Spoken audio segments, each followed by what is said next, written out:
शहरात आधीच अनधिकृत पार्किंगची बोंब, त्यात बेवारस वाहनांची भर, अशी अवस्था ठाण्याची झाली आहे.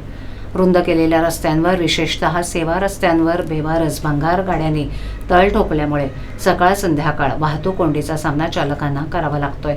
त्यामुळे ही बेवारस वाहनं तात्काळ हटवून त्यांना ठेवण्यासाठी जागा शोधण्याचे आदेश पालिका आयुक्त सौरभराव यांनी अतिक्रमण विभागाला दिलेत. ठाणे शहर सध्या कचरा कोंडीनं गाजतंय. एकीकडे शहरातील रस्ते कचऱ्यानं व्यापून गेलेत, त्यात अधिकृत वाहनतळाची बोंब असल्यानं रस्त्यांवर पार्किंग करून ठेवलेल्या वाहनांची संख्या वाढते. भंगार गाड्यांनीही रस्ते अडवल्यानं या समस्येत आणखीन भर पडते. सध्या ठाण्यात मेट्रोसह काही पुलांच्या उभारणीचं काम सुरू आहे, त्यामुळे ऐन गर्दीच्या वेळेला सकाळ संध्याकाळ वाहतूक कोंडीत भर पडते. ही समस्या दूर करण्यासाठी पालिकेनं पुन्हा बेवारस वाहनांना रडारवर घेतलंय.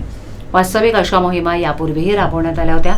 जप्त केलेले बेवारस वाहनं ठाण्यातील बाटा कंपाऊंड इथे ठेवण्यात आली.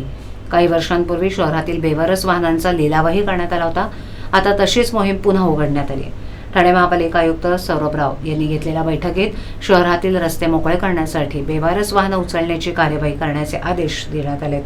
तसंच अतिक्रमण विभागानं कारवाई करून उचलून आणलेल्या वाहनांचा सरकारमान्य पद्धतीनं लिलाव करून ती वाहनं ठेवलेल्या जागी तात्काळ मोकळ्या कराव्यात, अशा सूचना देण्यात आल्या आहेत.